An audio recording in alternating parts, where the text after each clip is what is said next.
ബഹുമാന്യരായ സത്യവിശ്വാസികളെ, സത്യവിശ്വാസിനികളെ, അല്ലാഹു സുബ്ഹാനഹു വ തആലയുടെ വിധികളും വിലക്കുകളും ശ്രദ്ധയോടെ മനസ്സിലാക്കുകയും മനസ്സിലായ കാര്യങ്ങൾ ജീവിതത്തിൽ ഇടം നൽകി നിലനിർത്തുകയും അതിൽ നിന്ന്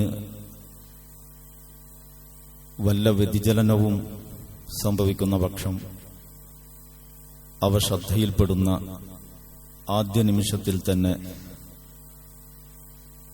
തിരിഞ്ഞു നടക്കുകയും ചെയ്യുന്ന ശരിയായ തഖ്വയുടെ മാർഗം പിൻപറ്റണം. അതാണ് ജീവിത വിജയത്തിന്റെ വഴി എന്ന് എല്ലാ ഓരോരുത്തരെയും ഈ സന്ദർഭത്തിൽ പ്രത്യേകം ഓർമ്മപ്പെടുത്തുകയാണ്. അല്ലാഹു സുബ്ഹാനഹു വ തആല അനുഗ്രഹിക്കുമാറാവട്ടെ. ഈ അടുത്ത കാലത്തായി ഇസ്ലാമിക വിശ്വാസാചാരങ്ങൾ കൊണ്ടു നടക്കുന്ന ആളുകളിൽ പലരും സ്വന്തം ദീനിനെ എങ്ങനെയാണ് മനസ്സിലാക്കേണ്ടത്, എങ്ങനെയാണ് വ്യാഖ്യാനിക്കേണ്ടത്, എങ്ങനെയാണ് പൊതുസമൂഹത്തിൽ സമർപ്പിക്കേണ്ടത് എന്നതിനെ സംബന്ധിച്ച് യാതൊരു ധാരണയും കൂടാതെ എല്ലാ മതങ്ങളും ഒരുപോലെ സത്യമാണ്, അല്ലെങ്കിൽ എല്ലാ മതങ്ങളിലെയും നന്മ ചെയ്യുന്നവർക്ക് സ്വർഗം കിട്ടും എന്നിങ്ങനെയൊക്കെയുള്ള വാദമുഖങ്ങൾ അവതരിപ്പിക്കുന്നതായിട്ട് കാണുന്നുണ്ട്. സർവമത സത്യവാദം അതിന്റെ എല്ലാ മറയും നീക്കി പുറത്തു വരുമ്പോൾ അത് തീർച്ചയായും വേറൊരു കാര്യമാണ്. എന്ന് പറഞ്ഞാൽ അത് സ്വന്തം നിലക്കൊരു മതമാണ്. അത് അള്ളാഹുവിന്റെ മതമോ വേറെ മതവിഭാഗങ്ങൾ നേരത്തെ കാലത്തെ കൊണ്ടു നടക്കുന്ന മതങ്ങളോ അല്ല. സർവമത സത്യവാദം ആരവതരിപ്പിക്കുന്നോ അത് അയാളുടെ ദീനാണ്. അപ്പൊ പിന്നെ അതിനെ നമ്മൾ അങ്ങനെ കണ്ടാൽ മതി. നമുക്കൊക്കെ നമ്മുടെ ദീനുള്ളതുപോലെ അയാൾക്ക് അങ്ങനെ ഒരു ദീൻ എന്ന് കണ്ടാൽ മതി. അത് ദുനിയാവിലോ ആഖിറത്തിലോ വിജയത്തിന്റെ വഴിയായിരിക്കുകയില്ല എന്ന് ഒരൽപ്പം ശാന്തമായി അതേ സംബന്ധിച്ച് ചിന്തിച്ചാൽ മനസ്സിലാക്കാൻ കഴിയും. അതേസമയം അങ്ങനെയൊന്നും സർവമത സത്യവാദത്തിലേക്ക് പോകാതെ ദീനിന്റെ ഏറെക്കുറെ ദീനുൽ ഇസ്ലാമിന്റെ ഫ്രെയിമിനകത്ത് നിൽക്കുന്നു എന്ന് കരുതപ്പെടുന്നവർ അവരുടെ വിശാലവും ഉദാരവുമായ ഒരു മനസ്ഥിതി പ്രകടിപ്പിക്കുന്നതിനു വേണ്ടി സമൂഹത്തിലെ എല്ലാ നല്ല മനുഷ്യർക്കും ഇടം കിട്ടേണ്ടതാകണം സ്വർഗം. എന്നിട്ട് ചരിത്രത്തിൽ അറിയപ്പെട്ടതോ നമ്മുടെ മുമ്പിൽ സ്ഥിരപ്പെട്ടതോ ആയ ചില വ്യക്തികളുടെ പേര് പരാമർശിച്ചിട്ട് ഇവർക്കൊന്നും സ്വർഗമില്ലെങ്കിൽ പിന്നെ ആ സ്വർഗത്തിൽ പോകണമെന്ന് എനിക്കും ആഗ്രഹമില്ല എന്ന് വരെ പറഞ്ഞു കളയുന്നതായിട്ട് നമുക്ക് കാണാൻ പറ്റും. യഥാർത്ഥത്തിൽ സ്വർഗം ആർക്കാണ്? ഇവിടെ ഇതിലുള്ള ഒരു ഗൗരവപ്പെട്ട ശ്രദ്ധ പതിയേണ്ട ഒരു വശം, നല്ല ഉത്തമ നൂറ്റാണ്ടിൽ ജീവിച്ചിരുന്ന ആളുകളൊക്കെ എനിക്ക് സ്വർഗം കിട്ടുമോ എന്ന കാര്യത്തിലാണ് ഏറ്റവും കൂടുതൽ അസ്വസ്ഥമായിരുന്നത്.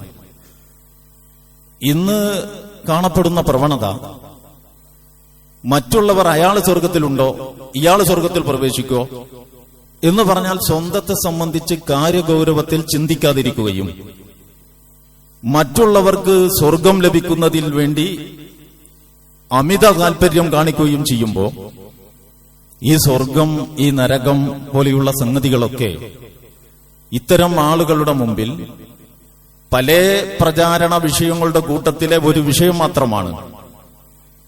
എത്ര ഗൗരവത്തിലാണോ അള്ളാഹുവും റസൂലും സ്വർഗത്തെക്കുറിച്ചും നരകത്തെക്കുറിച്ചും പറയുന്നത്, അത്ര ഗൗരവത്തിൽ അവരതേപ്പറ്റി ചിന്തിക്കുന്നില്ല എന്ന് നമുക്ക് പറയേണ്ടതായിട്ട് വരും. അങ്ങനെ ചിന്തിക്കുന്നുണ്ടെങ്കിൽ ആർക്കെങ്കിലും സ്വർഗം വാങ്ങിക്കൊടുക്കുന്നതിനോ വേറെ ആരുടെയെങ്കിലും സ്വർഗം വിലക്കുന്നതിനോ അല്ല. ഇവരാദ്യം നമ്മൾ ഓരോരുത്തരും എന്റെ സ്വർഗം ഉറപ്പുവരുത്തുക എന്ന വിഷയത്തിലാണ് ഏറ്റവും കൂടുതൽ താല്പര്യവും ഉത്കണ്ഠയും ആശങ്കയും ആഗ്രഹങ്ങളും ഉണ്ടാവേണ്ടത് എന്ന് ലേശം ശാന്തമായി ചിന്തിച്ചാൽ നിങ്ങൾക്ക് ആർക്കും ഓരോരുത്തർക്കും മനസ്സിലാക്കാൻ കഴിയും. അപ്പൊ ഇരിക്കട്ടെ, എന്താണ് യഥാർത്ഥത്തിൽ അല്ലാഹു സുബ്ഹാനഹു വ തആല ഈ വിഷയത്തിൽ പറയുന്നത്?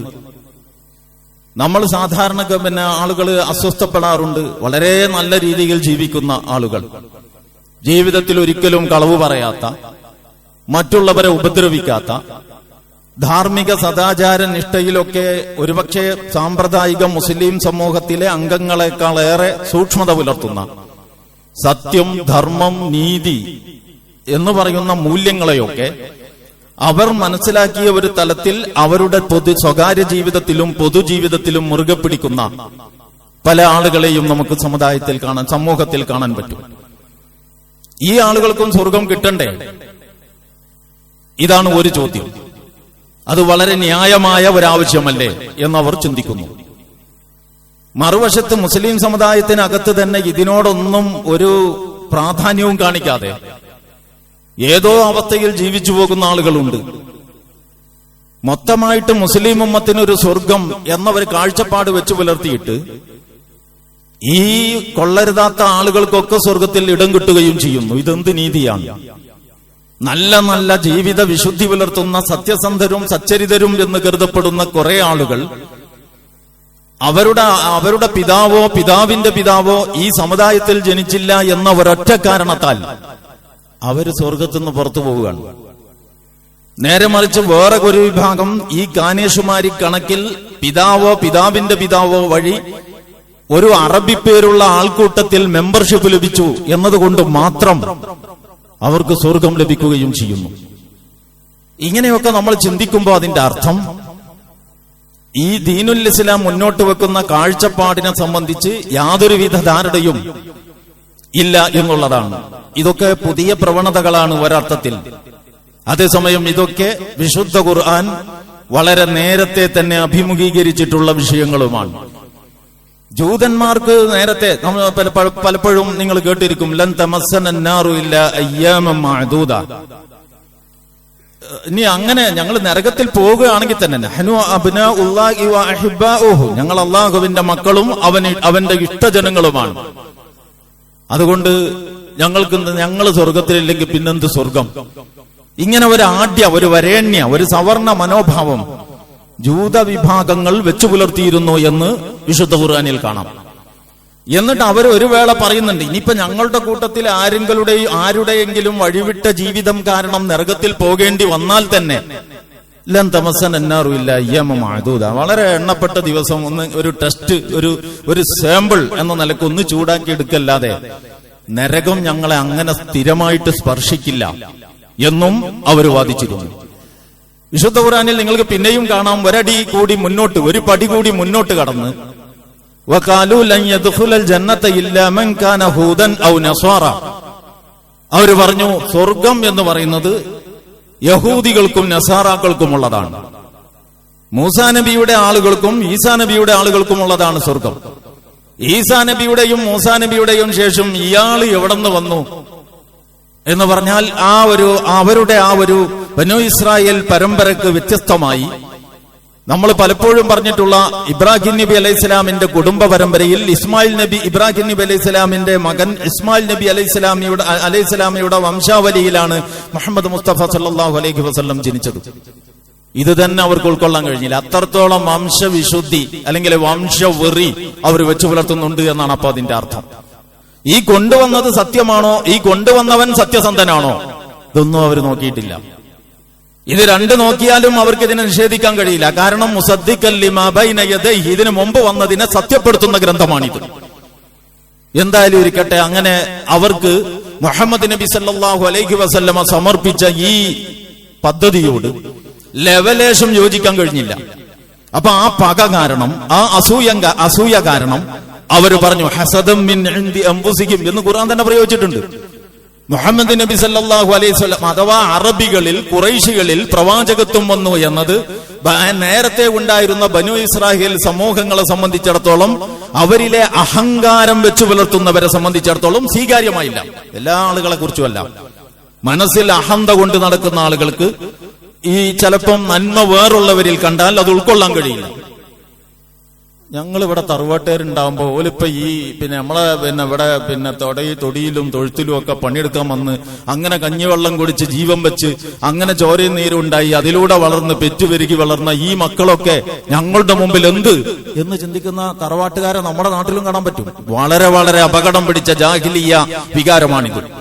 അപ്പൊ സമാന സ്വഭാവത്തിലുള്ള ഒരു വികാരം ഇവരിൽ പ്രവർത്തിച്ചതിന്റെ ഫലമാണ് സ്വർഗത്തെക്കുറിച്ചുള്ള ഒരു അവകാശവാദം. എന്താണ്? സ്വർഗത്തിൽ ജൂതനോ ക്രിസ്ത്യാനിയോ അല്ലാതെ പ്രവേശിക്കുകയില്ല എന്ന് അവർ വാദിച്ചുകൊണ്ടിരുന്നു. അപ്പൊ ഇത്തരം വാദഗതികളെല്ലാം വിശുദ്ധ ഖുർആൻ അവതരിക്കുന്ന കാലത്ത് തന്നെ ഉണ്ട്. ആ വാദഗതികളെയും അല്ലാഹു സുബ്ഹാനഹു വ തആല അഭിമുഖീകരിക്കുന്നുണ്ട്. എന്നിട്ട് അല്ലാഹു പറയുന്നു, ഇന്നല്ലദീന ആമനു, നിശ്ചയമായും വിശ്വാസികളായ ആളുകൾ, വിശ്വാസികൾ എന്നറിയപ്പെടുന്നവർ, അതായത് മുസ്ലിം സമുദായത്തിന്റെ ഭാഗമായിട്ട് നമ്മൾ പറയുന്ന ഈ ഈമാൻവാദികൾ എന്ന് പറയാം, പരമ്പരാഗതമായിട്ട് ഇസ്ലാമിന്റെയും മുസ്ലിങ്ങളുടെയും ആളുകളാണ് എന്ന് കരുതുന്ന ഈ സ്വഭാവത്തിലുള്ള എന്ന ഗണത്തിൽപ്പെട്ട ആളുകൾ, അതാണ് ഇന്നല്ലദീന ആമനു എന്നിവിടെ പ്രയോഗിക്കുമ്പോൾ അല്ലാഹു സുബ്ഹാനഹു വ തആല ഉദ്ദേശിക്കുന്നത്. യഥാർത്ഥ സത്യവിശ്വാസികളെ മാത്രം എടുത്തു പറയല്ല, സത്യവിശ്വാസികൾ എന്ന കാറ്റഗറിയിൽ എന്ന മേൽവിലാസത്തിൽ എണ്ണപ്പെടുന്ന ഒരുപാട് ആളുകൾ ഉണ്ടാവും. ശരിയായ ഈമാനും തഖ്വയും ഉള്ളവരുണ്ടാകും, ശരിയായ ഈമാനിന്റെയും തഖ്വയുടെയും വഴിവിട്ട് ജീവിക്കുന്നവരും ഉണ്ടാകും. ഇവരെ എല്ലാവരുടെയും ഒരു പൊതു ബാനറാണ് ഏത്? ഈ മുസ്ലിങ്ങൾ, മുഅ്മിനുകൾ എന്ന് പ്രയോഗിച്ചിട്ടുള്ളത് ഇവിടെ. അപ്പൊ ഇന്നല്ലദീന ആമനു, നിശ്ചയമായും വിശ്വാസികൾ എന്നറിയപ്പെടുന്നവർ, വല്ലദീന ഹാദു, അതുപോലെ ജൂതന്മാർ എന്ന് വിളിക്കപ്പെടുന്നവർ, വന്നസാറ, നസാറാക്കൾ എന്ന് വിളിക്കപ്പെടുന്നവർ, വസാബിഈൻ, സാബിഈ മതത്തിന്റെ ആളുകൾ.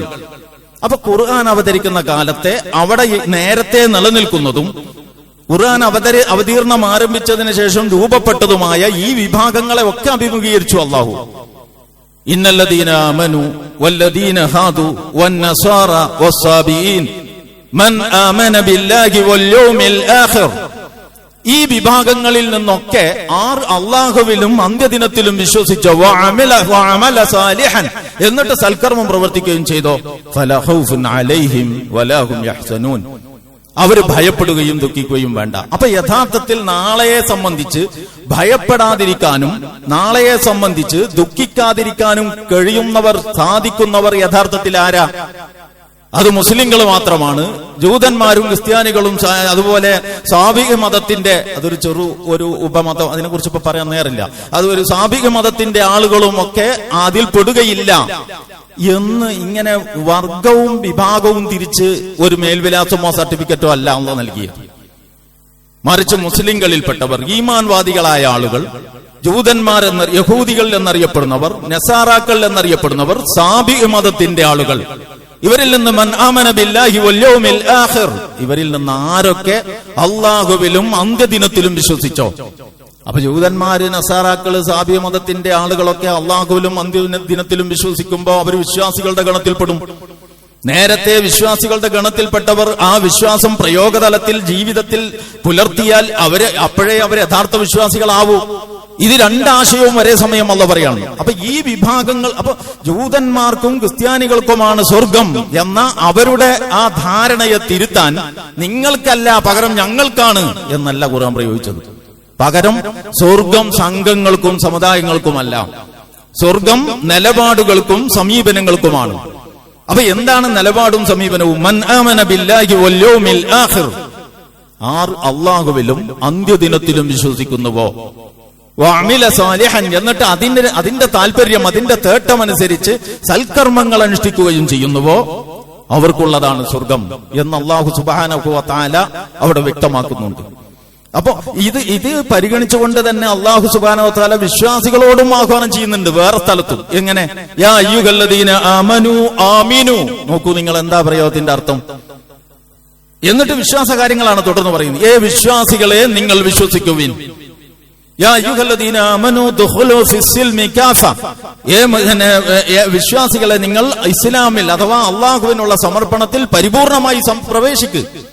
അതല്ലാതെ നിങ്ങളുടെ ബാപ്പയോ വല്ലിപ്പയോ വല്ലിപ്പയുടെ ഉപ്പയോ ഈ വിശ്വാസത്തിന്റെ വാഹകനായി പോയി എന്നതിന്റെ പേരിൽ മാത്രം നിങ്ങളുടെ മേലെ വന്നു ചേരുന്ന ഒരു ചാപ്പയല്ല ഇസ്ലാം എന്ന് പറയുന്നത്, ഈമാൻ എന്ന് പറയുന്നത്. ആ ചാപ്പ നിങ്ങൾക്ക് കിട്ടി, അതിന്റെ ഫലമായി അവിടെ ചെല്ലുമ്പോഴും സ്വർഗം. ഇവിടെ മുസ്ലിം എന്ന സർട്ടിഫിക്കറ്റ് കിട്ടി, ഇനി അവിടെ ചെല്ലുമ്പോഴും സ്വർഗം. ഇങ്ങനെ നിങ്ങൾ കരുതണ്ട. അപ്പൊ ജൂതന്മാരുടെയും ക്രിസ്ത്യാനികളുടെയും മനോഭാവത്തെ തിരുത്തിക്കൊണ്ട് അള്ളാഹു സുബ്ഹാനഹു വ തആല പറയുന്നത് സംഘങ്ങൾക്കും ഗ്രൂപ്പുകൾക്കുമല്ല, നിലപാടുകൾക്കും സമീപനങ്ങൾക്കുമാണ് സ്വർഗം. ഈ എന്നിട്ട് എന്താണ് അടിസ്ഥാന നിലപാട്? അത് വിശുദ്ധ ഖുർആൻ വളരെ കൃത്യമായിട്ട് ഖുർആനും സുന്നത്തും എന്ന പ്രമാണങ്ങളിലൂടെ അവതരിപ്പിക്കുകയും ചെയ്തിരിക്കുന്നു. അപ്പൊ ഒന്നാമത് നമ്മൾ മനസ്സിലാക്കേണ്ട കാര്യം, സ്വർഗം ഏതെങ്കിലും ഒരു കൂട്ടർ, ആ കൂട്ടരിലെ എന്ത് ചെയ്യുന്നവർക്കും സ്വർഗം എന്നതല്ല. പകരം വിശ്വാസം, ഈമാനും അമലു സാലിഹും, ഈ രണ്ട് വ്യവസ്ഥകൾ അള്ളാഹു വെച്ചിട്ടുണ്ട്. ഈമാനും അമലു സാലിഹും. ഈ ഈമാനും അമലു സാലിഹും എന്ന് പറഞ്ഞാൽ, ഇപ്പോ നമ്മളെ മതഭാഷയിൽ നമ്മൾ ഇങ്ങനെ ചിന്തിക്കുമ്പോ എങ്ങനെയെന്ന് ചോദിച്ചാൽ, എത്ര നന്മ ചെയ്താലും പിന്നെ ഒരു ഇതര മതസ്ഥരായ ആളുകൾക്ക് സ്വർഗം കിട്ടൂല. എത്ര നന്മ ചെയ്താലും മുസ്ലിങ്ങൾക്ക് സ്വർഗം ഉറപ്പുള്ള ഒരു മതം. നമ്മൾ ഈ മതത്തിന്റെ ഫ്രെയിമിൽ വെച്ചിട്ട് ഇതൊക്കെ ചിന്തിക്കുമ്പോൾ വലിയ പ്രശ്നമാണ്. ഇത് യഥാർത്ഥത്തിൽ അല്ലാഹു സുബ്ഹാനഹു വ തആല ഒരു പാരമ്പര്യ മതത്തിന്റെ ഫ്രെയിമിലല്ല ഈ കാര്യങ്ങൾ അവതരിപ്പിച്ചിട്ടുള്ളത്. നിങ്ങൾ സൂറത്തുൽ മുൽക്ക് എടുത്ത് വായിച്ചു നോക്കൂ. സൂറത്തുൽ മുൽക്ക് പൊതുവെ ആളുകൾ മനഃപ്പാഠം പഠിക്കുന്ന അധ്യായങ്ങളിൽ പെട്ടതാണ്. തബാറക്കല്ലദീ ബിയദിഹിൽ മുൽക്ക് എന്ന് പറഞ്ഞിട്ടാണല്ലോ തുടങ്ങുന്നത്. ആരുടെ കയ്യിലാണോ ആധിപത്യം അവൻ പരിശുദ്ധനായിരിക്കുന്നു. അപ്പൊ അള്ളാഹുവിന്റെ കൈ അഥവാ സ്രഷ്ടാവ്, അള്ളാഹു എന്ന് അറബിയിൽ നമ്മൾ പറയുന്നത് സ്രഷ്ടാവ്, പ്രപഞ്ചത്തിന്റെ നാഥൻ, യഥാർത്ഥ ഉടമസ്ഥൻ, യഥാർത്ഥ സ്രഷ്ടാവ്, അന്നദാതാവ്, സംരക്ഷകൻ, അവൻ ആരാണ്? അവന്റെ കയ്യിലാണ് അധികാരമുള്ളത്. ഇത് പറഞ്ഞതിന് ശേഷം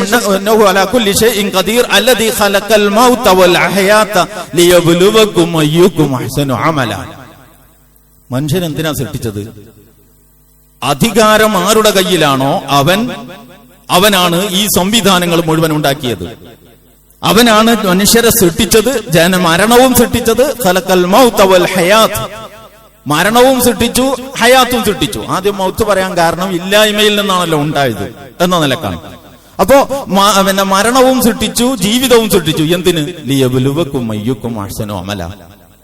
ഈ സംവിധാനങ്ങളും സജ്ജീകരണങ്ങളും ഒക്കെ ഒരുക്കി തന്ന് ഇവിടെ കുറച്ചു കാലം ജീവിക്കാൻ അവസരം തന്ന്, ആ ജീവിതത്തിൽ ഇന്നത് പരിഗണിക്കണം, ഇന്നത് പരിഗണിക്കണ്ട, ഇപ്രകാരം ചെയ്യണം, ഇപ്രകാരം ചെയ്യരുത്, ഇന്ന കാര്യത്തിൽ ഈ നിലപാടാണ് സ്വീകരിക്കേണ്ടത്, ഇന്ന വിഷയങ്ങളിൽ ഇപ്രകാരമാണ് നിലപാട് സ്വീകരിക്കേണ്ടത്.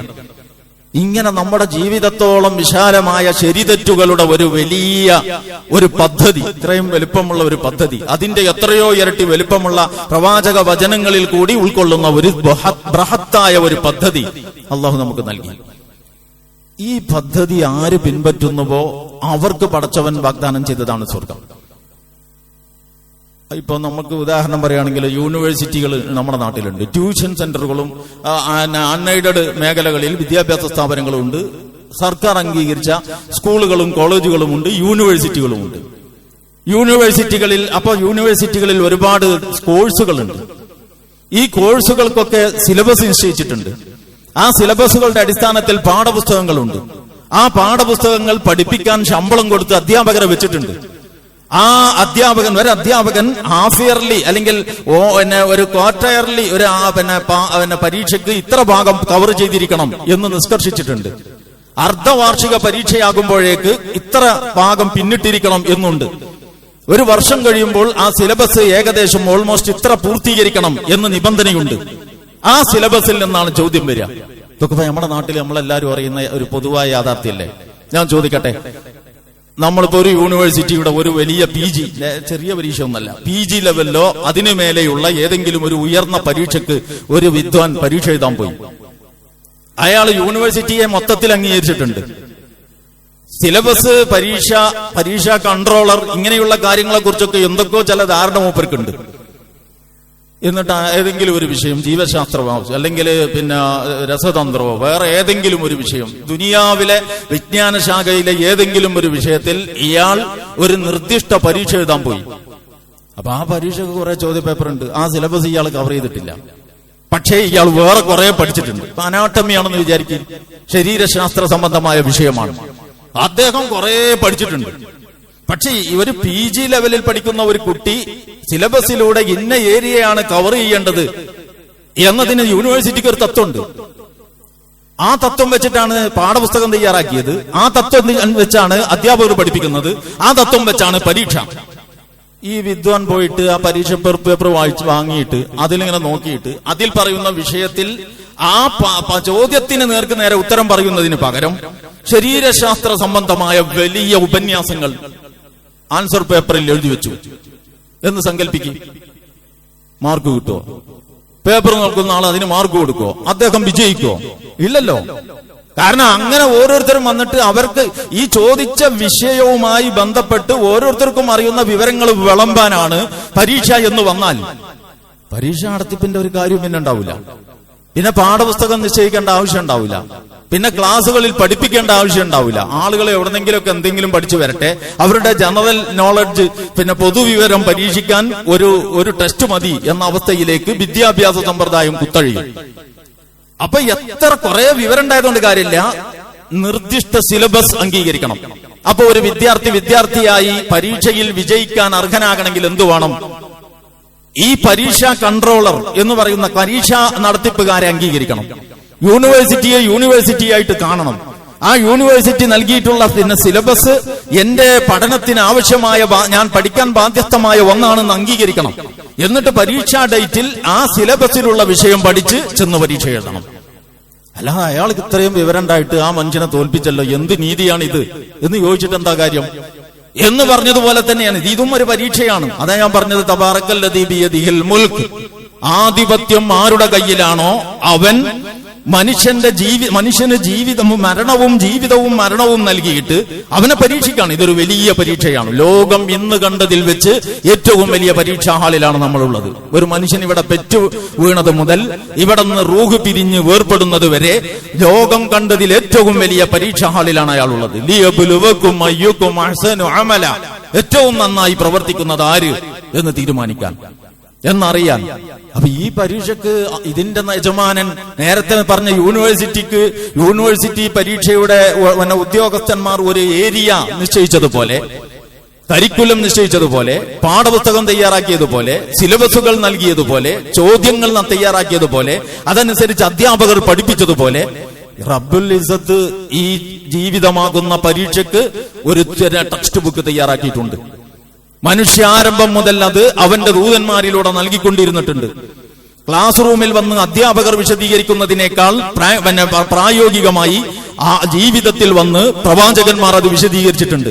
കാരണം അധ്യാപകൻ ഈ സിലബസ് പാഠപുസ്തകം അനുസരിച്ച് ജീവിച്ചു കാണിക്കൊന്നുമില്ല, അയാളത് വിശദീകരിച്ചു പോവുകയും ചെയ്യൂ.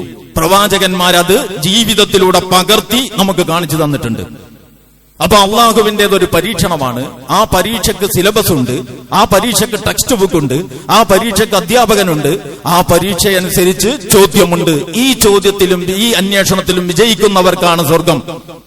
ഇതിലെന്താണ് മനസ്സിലാക്കാൻ പ്രയാസമുള്ള കാര്യമുള്ളത്?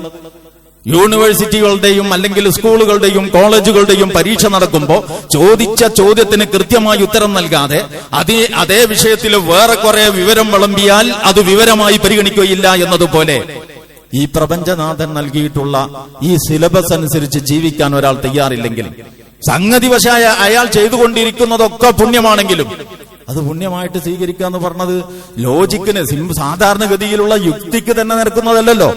അല്ലാഹു സുബ്ഹാനഹു വ തആല ആ വിഷയം വളരെ കൃത്യമായിട്ട് വിശുദ്ധ ഖുർആനിൽ പറയുന്നത് നിങ്ങൾക്ക് കാണാൻ പറ്റും.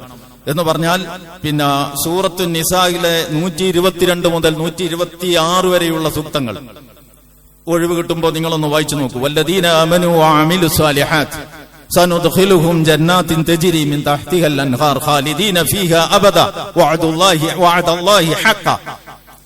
വഅദല്ലാഹി ഹഖ വമൻ അസ്ദഖു മിനല്ലാഹി ഖീല എന്ന് പറഞ്ഞാൽ വിശ്വസിക്കുന്ന, വല്ലദീന ആമനു വഅമിലു സ്വാലിഹാത്ത്, വിശ്വസിക്കുകയും സൽക്കർമ്മങ്ങൾ അനുഷ്ഠിക്കുകയും ചെയ്യുന്ന ആളുകൾ സനദ്ഖിലുഹും ജന്നാത്തിൻ തജ്രി മിൻ തഹ്തിഹൽ അൻഹാർ, താഴ്വാരത്തിൽ അരുവികൾ ഒഴുകുന്ന സ്വർഗത്തിൽ അവരെ പ്രവേശിപ്പിക്കും. അവരതിൽ ശാശ്വതവാസികളായിരിക്കും. നാഥൻ അവന്റെ വാഗ്ദാനങ്ങൾ പാലിക്കും.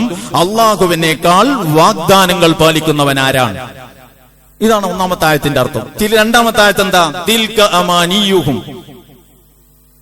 ഇത് നിങ്ങളുടെ, അതായത് ഇങ്ങനെ അല്ലാതെ പിന്നെ ലൈസ അഹ്ലിൽ കിതാബി, അതായത് ഈ ഒന്നാമത്തെ ആയത്തിന് ശേഷം അല്ലാഹു സുബ്ഹാനഹു വ തആല പറയാണ് ലൈസ ബി അമാനിക്കും വലാ അമാനി അഹ്ലിൽ കിതാബ്.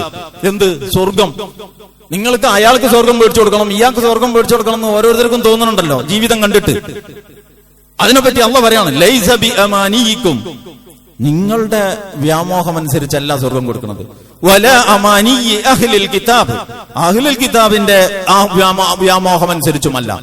അന്നഹു മൻ യഅമൽ സൂഅൻ, ആരെങ്കിലും തെറ്റാണ് ചെയ്യുന്നതെങ്കിൽ, ജീവിതത്തിൽ തെറ്റാണ് ചെയ്യുന്നതെങ്കിൽ അതിനനുസരിച്ചുള്ള ശിക്ഷ അയാൾക്കുണ്ടാകും എന്ന് തുടർന്ന് അവിടെ പറയുന്നു.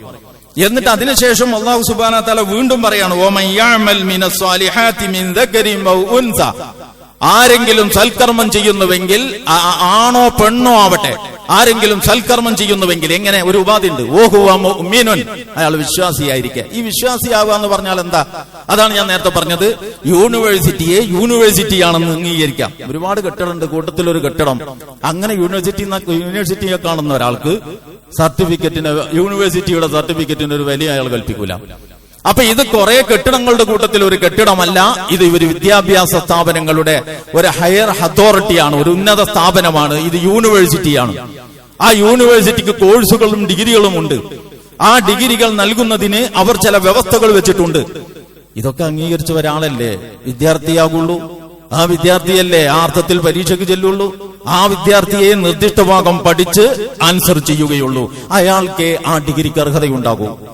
വിവരം ഒരു പക്ഷേ നാട്ടിലെ ജീവിച്ച് നടക്കണ ഈ ഡിഗ്രി ഒന്നും ഇല്ലാത്ത വേറെ ആളുകൾക്ക് ഇയാളെക്കാൾ വിവരം ഉണ്ടാവും. പക്ഷെ ചോദിച്ച ചോദ്യത്തിന് കൃത്യമായി ഉത്തരം നൽകണമെങ്കിൽ ചോദിച്ചതെന്ത് എന്ന് മനസ്സിലാക്കി അതിന്റെ മർമ്മത്തോട് പ്രതികരിക്കാൻ കഴിയണം. ഇത് സൽക്കർമ്മങ്ങൾക്കും ബാധകമാണ്. അല്ലാഹു സുബ്ഹാനഹു വ തആല പ്രപഞ്ചത്തിന്റെ യജമാനനും ഉടമസ്ഥനുമാണ്. അവൻ എങ്ങനെയാണ് മനുഷ്യൻ ജീവിക്കേണ്ടത് എന്നതിന്റെ ഒരു സ്കീം വിവരിച്ചിരിക്കുകയാണ്. ആ യജമാനായി ഒരാൾ അംഗീകരിച്ചില്ല, അയാൾ ആരോ ആവട്ടെ. ആ യജമാനന്റെ സ്കീം തന്റെ ജീവിതത്തിന്റെ സ്കീമായിട്ട് ഉൾക്കൊണ്ടതുമില്ല. പക്ഷെ അയാൾ ഒരുപാട് നന്മ ചെയ്തു. സംഗതി വശാൽ ആ കുറേയേറെ നന്മകൾ ഈ സ്കീമിലുള്ള നന്മകൾ തന്നെയാണ്. നേരത്തെ പറഞ്ഞ പോലെ ഇദ്ദേഹം എഴുതിയ കുറെ കാര്യങ്ങൾ, പഠിച്ച കാര്യങ്ങളെല്ലാം സിലബസിലുള്ളതാണ്. പക്ഷെ ഇയാൾ എഴുതുന്ന ഉത്തരം ആ ചോദിച്ച ചോദ്യത്തിന് ഉത്തരമല്ല, വേറെ കുറെ വിവരം വിളമ്പിയിരിക്കുകയാണ്. അങ്ങനെ സംഭവിക്കുന്നത് പോലെ തന്നെയാണ് ഇങ്ങനെയും സംഭവിക്കുന്നത്. ഇതിൽ അള്ളാഹുവിന്റെ ഭാഗത്ത് നിന്ന് പ്രത്യേകിച്ച് ഒരു അനീതിയും സംഭവിക്കുന്നില്ല. മനുഷ്യന്റെ ജീവിതം പ്രപഞ്ചനാഥനായ, അപ്പൊ ഈ പ്രപഞ്ചത്തിനൊരു നാഥനുണ്ടോ? ആ നാഥന് ഞാൻ ഉൾക്കൊള്ളുന്ന മനുഷ്യരെ സംബന്ധിച്ച് എന്തെങ്കിലും നിലപാടും കാഴ്ചപ്പാടും ഉണ്ടോ? ആ നിലപാടിന്റെയും കാഴ്ചപ്പാടിന്റെയും അടിസ്ഥാനത്തിൽ ഈ നാഥൻ നമ്മുടെ മുമ്പിൽ വല്ല ജീവിത പദ്ധതിയും സമർപ്പിച്ചിട്ടുണ്ടോ? ഉണ്ടെങ്കിൽ ആ പദ്ധതി തള്ളാനും കൊള്ളാനും ഒരുപോലെ സ്വാതന്ത്ര്യം എനിക്കുണ്ടോ? ഇതൊക്കെ ഗൗരവപ്പെട്ട ചോദ്യമാണ്. ഇതിനൊക്കെ ഇയാൾ ഉത്തരം കണ്ടെത്തണം, ഓരോ മനുഷ്യനും. അതിന് ഈ പ്രപഞ്ചത്തിനൊരു നാഥനുണ്ട് എന്നാണ് ഉത്തരം കണ്ടെത്തുന്നതെങ്കിൽ, ആ നാഥൻ ഒരു ജീവിത പദ്ധതി നൽകിയിരിക്കുന്നു എന്നാണ് ഇയാൾ മനസ്സിലാക്കുന്നതെങ്കിൽ, അങ്ങനെ ഒരു പദ്ധതി നൽകപ്പെട്ടാൽ പിന്നെ അത് തള്ളാനും കൊള്ളാനും ഒരുപോലെ സ്വാതന്ത്ര്യം നൽകുക യുക്തിമാനായ ഒരാളെ സംബന്ധിച്ച്, ഒരു ശക്തിയെ സംബന്ധിച്ചിടത്തോളം ഒരിക്കലും സ്വീകാര്യമല്ല. കാരണം ഒരു പദ്ധതി നൽകിയിട്ട് നിങ്ങൾക്ക് വേണമെങ്കിൽ തള്ളാം, വേണമെങ്കിൽ കൊള്ളാം എന്നാണ് നിലപാടെങ്കിൽ ആ പദ്ധതി നൽകുന്നതിന് പിന്നെ ഒരർത്ഥമില്ല. അപ്പോ ഇത്രയും കാര്യങ്ങൾ പ്രവാചകന്മാരിലൂടെ വളരെ കൃത്യമായി നമ്മുടെ മുമ്പിൽ വന്നിട്ടുണ്ടെങ്കിൽ അത് പരിഗണിച്ച് ജീവിക്കുന്നതാണ് ഇസ്ലാമിക ജീവിതം എന്ന് പറയുന്നത്. ഇത് ഒരു മതം സ്വീകരിക്കുന്നവർക്ക് സ്വർഗം എന്ന നിലപാടല്ല. ഇത് പ്രപഞ്ചനാഥന്റെ പരീക്ഷാലയിൽ പരീക്ഷണം എന്ത് വിഷയത്തിലാണോ ആ വിഷയത്തിൽ ശരിയുത്തരം നൽകുന്നവർക്ക് സ്വർഗം എന്ന ഉയർന്ന നിലപാടാണ്. അങ്ങനെ തന്നെ നമ്മൾ മനസ്സിലാക്കണം. അതുകൊണ്ടാണ് അല്ലാഹു സുബ്ഹാനഹു വ തആല ജൂതന്മാരെയും ക്രിസ്ത്യാനികളെയും സാബി മതത്തിന്റെ ആളുകളെയും പറയാൻ തുടങ്ങുമ്പോ ഇന്നല്ലദീന ആമനു എന്നുകൂടി പറഞ്ഞത്. നിങ്ങൾ മുസ്ലിങ്ങളായതുകൊണ്ട് കാര്യമില്ല, സ്വർഗം വേണോ? എന്റെ സിലബസ് നിങ്ങൾ പരിഗണിക്കണം, എന്റെ ചോദ്യങ്ങൾക്ക് നിങ്ങൾ ഉത്തരം നൽകണം. ഞാൻ ഈ കരിക്കുലം തയ്യാറാക്കുമ്പോൾ എന്തൊക്കെ പരിഗണിച്ചിട്ടുണ്ടോ ആ പരിഗണനകളെയൊക്കെ നിങ്ങൾ ഗൗരവത്തിലെടുക്കണം. ഇതിനൊന്നും നിങ്ങൾക്ക് സമയമില്ലെങ്കിൽ നിങ്ങൾ യൂണിവേഴ്സിറ്റിയുടെ ആ മുറ്റത്താണ് കളിക്കുന്നത്, അതിന്റെ അരികിലാണ് താമസിക്കുന്നത്, അതുകൊണ്ട് നിങ്ങൾക്കും സർട്ടിഫിക്കറ്റ് കിട്ടണമെന്നാണ് വാദിക്കുന്നതെങ്കിൽ കിട്ടാൻ പോകുന്നില്ല.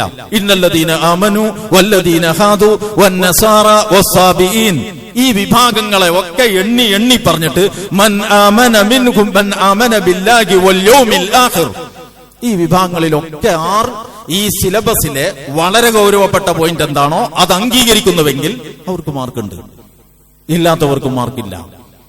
ഇതാണ് ഇസ്ലാമികമായ വിജയപരാജയങ്ങളുടെ മാനദണ്ഡം എന്ന് നമ്മൾ മനസ്സിലാക്കണം. അതനുസരിച്ച് ഗൗരവപ്പെട്ട വിഷയങ്ങളാണ് സ്വർഗം നരകം എന്നൊക്കെ പറയുന്നത്. അത് വേറെ ആർക്കോ വാങ്ങിക്കൊടുക്കുന്നതിലല്ല, തന്റെ സ്ഥാനം ആ സ്വർഗത്തിൽ ഉറപ്പുവരുത്തുന്നതിലാണ് ഒരു സത്യവിശ്വാസി ഏറ്റവും കൂടുതൽ അസ്വസ്ഥപ്പെടേണ്ടത്. ആ അർത്ഥത്തിൽ നമ്മുടെ ജീവിതത്തെ സംബന്ധിച്ചുള്ള ഇസ്ലാമിന്റെ ഈ കാഴ്ചപ്പാടിനെ അതിന്റെ വിശാലമായ തലത്തിൽ മനസ്സിലാക്കാനും, എന്നിട്ട് നമ്മൾ ജീവിക്കുന്ന, നമ്മളോട് സഹവസിക്കുന്ന, നമ്മളോട് ഇടപഴകുന്ന മനുഷ്യ മക്കളെ ജീവിത വിജയത്തിന്റെ ഈ വഴിയെ സംബന്ധിച്ച ഇസ്ലാമികമായ കാഴ്ചപ്പാടുകൾ അവതരിപ്പിച്ചു കൊടുക്കുവാനും നമുക്ക് ബാധ്യതയുണ്ട് എന്നുകൂടി ഈ സന്ദർഭത്തിൽ ഓർമ്മപ്പെടുത്തുകയാണ്. റഹ്മാനും റഹീമുമായ റബ്ബ് നമുക്ക് നമ്മുടെ വീഴ്ചകൾ, പോരായ്മകൾ, തെറ്റുകുറ്റങ്ങൾ പുറത്തു തരുമാറാവട്ടെ. ഇസ്ലാമികമായ ജീവിതത്തിന്റെ നന്മകളും ഗുണങ്ങളും കൂടുതൽ ജീവിതത്തോട് ചേർത്ത് നിർത്തി യഥാർത്ഥ മുഅ്മിനും മുത്തഖിയുമായി ജീവിക്കുവാൻ നാഥൻ നമുക്ക് തൗഫീക്ക് നൽകുമാറാവട്ടെ. അറിഞ്ഞും അറിയാതെയും നമ്മുടെ ജീവിതത്തിൽ സംഭവിക്കുന്ന വീഴ്ചകളും പോരായ്മകളും റഹ്മാനും റഹീമുമായ റബ്ബെ ഞങ്ങൾക്ക് നീ പുറത്തു തരണേ തമ്പുരാനെ. പലതരത്തിലുള്ള പ്രയാസങ്ങളും ബുദ്ധിമുട്ടുകളുമുള്ള ആളുകൾ, ശാരീരികവും സാമ്പത്തികവും മാനസികവും മറ്റുമായ പലതരത്തിലുള്ള വിഷമങ്ങൾ അനുഭവിക്കുന്ന ആളുകൾ നമ്മുടെയൊക്കെ കൂട്ടത്തിലുണ്ട്. പടച്ചവനെ അവർക്കൊക്കെ നീ ശിഫ നൽകണേ തമ്പുരാനെ. വളരെ ഗൗരവപ്പെട്ട രോഗങ്ങൾ പൊടുന്നനെ പിടികൂടി അങ്ങനെ രോഗശയ്യയിലായ സഹോദരന്മാരും സഹോദരികളുമുണ്ട്. പടച്ചവനെ അവർക്ക് നീ ശിഫ നൽകണേ തമ്പുരാനെ. ഏതെങ്കിലും മാരകമായ രോഗങ്ങളുടെ ബീജങ്ങൾ ഞങ്ങളിൽ വളരുന്നുണ്ടെങ്കിൽ അല്ലാഹുവേ അത് നീ തന്നെ കരിച്ചു കളയണേ തമ്പുരാനെ. പടച്ചവനെ അവസാനം നിന്റെ ജന്നാത്തുൽ ഫിർദൗസിൽ പ്രവാചകന്മാരോടൊപ്പം, സിദ്ദീഖുകളോടൊപ്പം, ശുഹദാക്കളോടൊപ്പം, സ്വാലിഹുകളോടൊപ്പം ഒരുമിച്ച് കൂടാനുള്ള ഭാഗ്യം ഞങ്ങൾക്ക് ഓരോരുത്തർക്കും നൽകണേ നാഥ.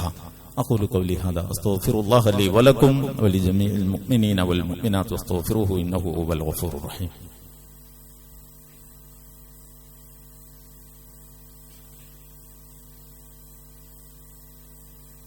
الحمد لله رب العالمين، الصلاة والسلام على أشرف المرسلين وعلى آله وصحبه ومن تبعهم بإحسان إلى يوم الدين. يا أيها الذين آمنوا اتقوا الله وقولوا قولا سديدا يصلح لكم أعمالكم ويغفر لكم ذنوبكم ومن يطع الله ورسوله فقد فاز فوزا عظيما. إن الله وملائكته يصلون على النبي يا أيها الذين آمنوا صلوا عليه وسلموا تسليما. اللهم صل وسلم وبارك على محمد وعلى آله وصحبه أجمعين. اللهم اغفر للمؤمنين والمؤمنات والمسلمين والمسلمات الأحياء منهم والأموات إنك مجيب الدعوات وقاضي الحاجات طيب ثراهم واجعل الجنة مأواهم. اللهم أجرنا من النار، اللهم أجرنا من النار، اللهم أجرنا من النار. اللهم اجعل يومنا خيرا من أمسنا واجعل غدنا خيرا من يومنا ولا تجعل الدنيا أكبر همنا ولا مبلغ علمنا ولا غاية مرامنا ولا إلى النار مصيرنا. اللهم آت أنفسنا تقواها وزكها أنت خير من زكاها أنت ربها ووليها ومولاها يا أرحم الراحمين. اللهم انصر من نصر دين محمد صلى الله عليه وسلم. اللهم اجعلنا منهم. اللهم خذل من خذل دين محمد صلى الله عليه وسلم. اللهم لا تجعلنا منهم. ربنا هب لنا من أزواجنا وذرياتنا قرة أعين واجعلنا للمتقين إماما. ربنا تقبل منا إنك أنت السميع العليم وتب علينا إنك أنت التواب الرحيم واغفر لنا يا غافر المذنبين. اللهم صل وسلم وبارك على محمد وعلى